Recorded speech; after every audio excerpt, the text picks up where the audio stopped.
Did you know a cut heals faster when we are with other people? That's not poetry, that's biology. We do better physically, mentally, emotionally in the presence of other people.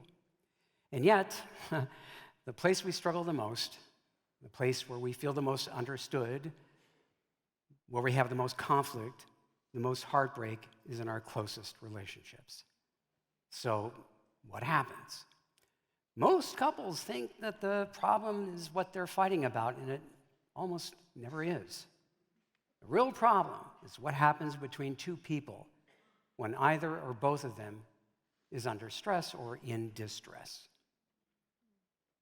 Before we say a single word, our bodies are already talking.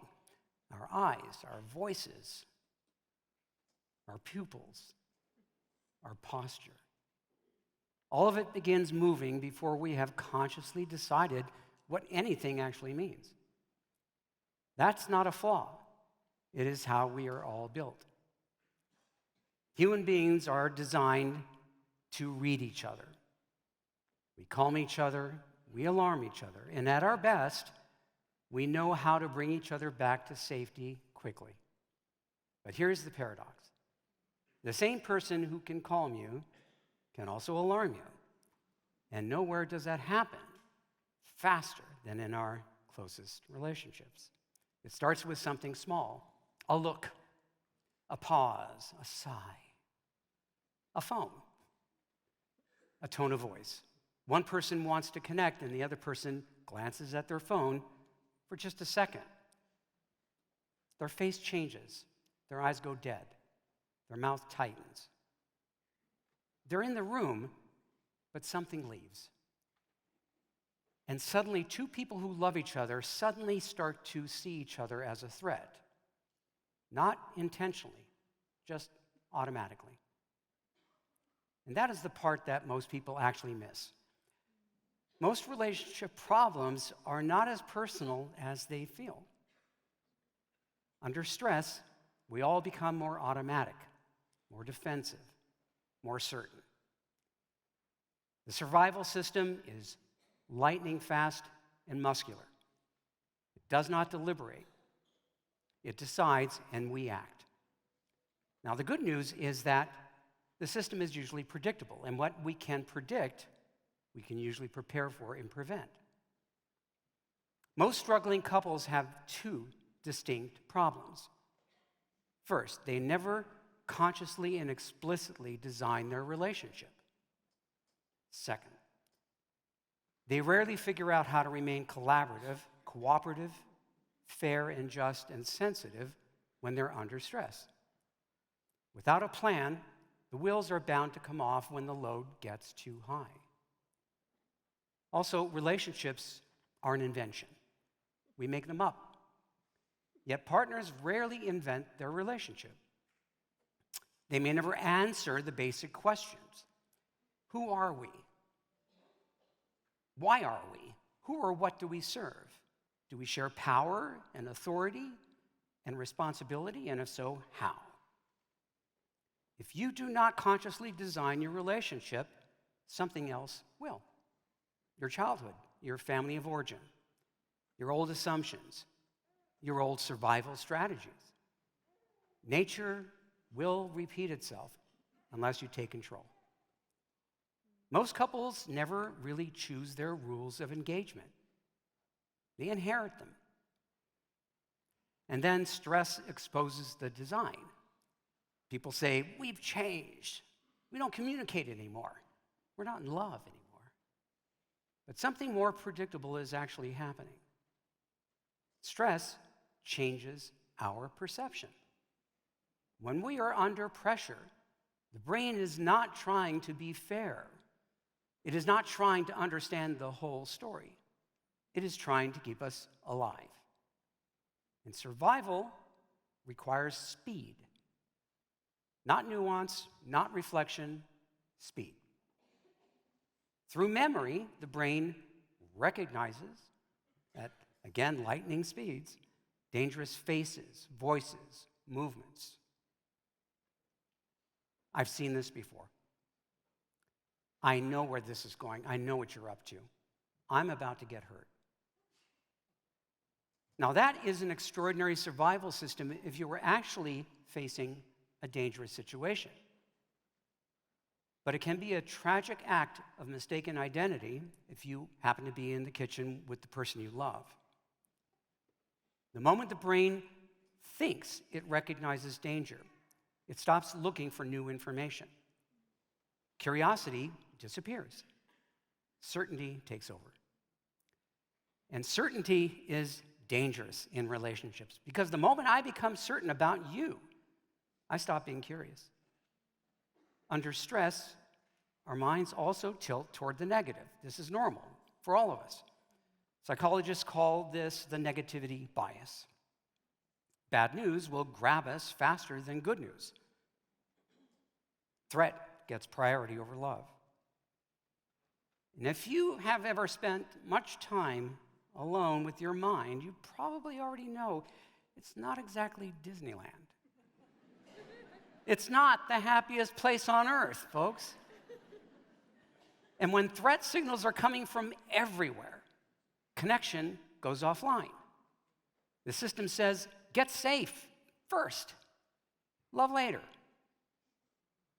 Now, memory plays a major role in this. We tend to think of memory as an accurate recording, and it is most definitely not. Memory is selective. It is constantly being reconstructed, and it pays special attention to pain. Negative memory accrues, especially when perceived wrongs are not quickly righted. The first time, okay, painful thing happens, it's an incident. The second time, it's a concern. The third time, it's becoming evidence. With enough repetition, it becomes a prediction. That is why couples will say, you always, you never. Here we go again.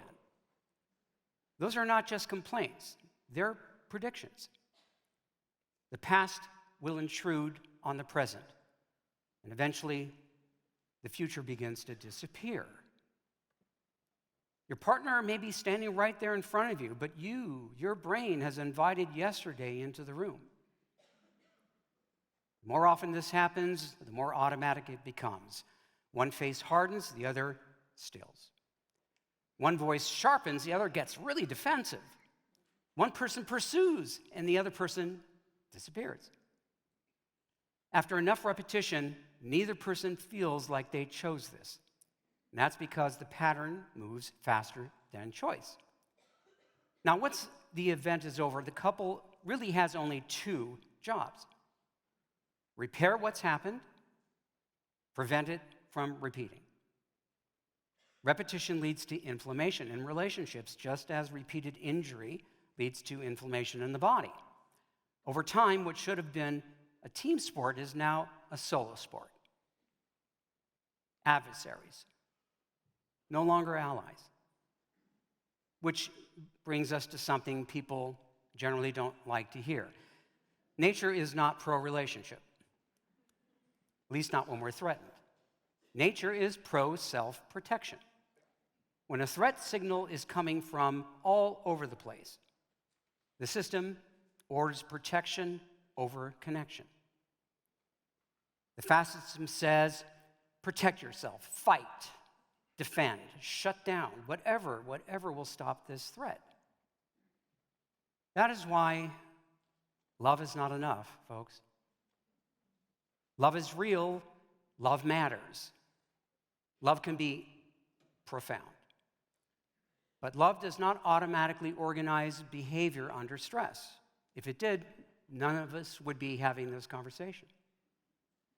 So if love alone doesn't protect us under stress, what does? Shared purpose, shared principles, agreements, preparation, and quick repair do. And a relationship needs purpose, not just love, purpose. Love answers the question, how do I feel about you? Purpose answers a different question. What are we building together? Who or what are we protecting? Who are we becoming? What's the point of us?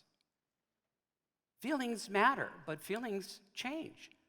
And feelings do not protect feelings. A shared purpose does. For my wife, Tracey, and me, one part of that purpose is really very simple. We have decided we remain allies, especially under stress. Adversaries belong outside of the relationship, not inside. The world is dangerous, uncaring, unpredictable. Our job is not to become another threat to each other. Our job is to remain on the same side. Now, purpose becomes practical through principles and agreements. A principle is something I've decided matters more than my immediate impulse. An agreement is what we decide in advance to do what we're going to do when predictable trouble arrives.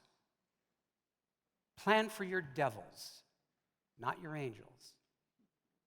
Do not plan for the person you think you are today. Plan for the person you might become when there's enough load-bearing, when you are disappointed, angry, frustrated, scared, don't like each other. Every agreement must be built for the moment you least feel like keeping it. That is why we decide in advance. Predict it. Plan it. Practice. Rehearse it. And revise as necessary. Take something ordinary, a family vacation. Before Tracey and I leave, we say, something's going to go wrong. It usually does. The plane may be late, and lately it usually is. Luggage may disappear. We may get lost. Kids on the flight may get unruly, noisy. One of us may get tired or hungry. So we decide now. When that happens, we do not turn on each other. We turn toward each other. We may hold hands, look in each other's eyes, and say, we are still having a good relationship. We're still having a good vacation. Not because we're pretending, but because we're prepared. Design does not eliminate stress. It changes what stress does. Instead of becoming enemies, partners stay teammates. Instead of adding another layer of threat memory, they create another layer of trust. That's secure functioning. Not a relationship without conflict, a relationship that knows what to do when conflict arrives. We knew something like this could happen, and we are still on the same team. Same stress, different system. Nothing magical happened. Nobody lost. Nobody won. One person decided to protect the relationship over protecting themselves. That is repair. Repair isn't admitting defeat. It's not pretending nothing happened. Repair is protecting the relationship before the relationship becomes the next casualty. In secure functioning, repair is not an emergency procedure. It's actually built in. So you might have gathered this is not only a talk about couples, it's a talk about being human. Because every one of us here becomes more automatic under stress. Every one of us mistakes prediction for reality. Every one of us carries yesterday into today. So, before your next difficult conversation, do not only ask, how do we stop fighting? Ask a better question. How do we protect each other when stress arrives? And if you remember nothing else from this talk, remember two things.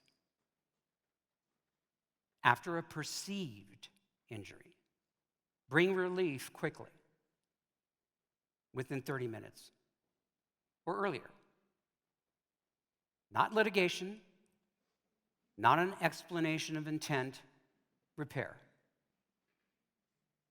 Then when both of you, and only then, when you're settled, you can decide how to prevent either of you from doing this again in the future.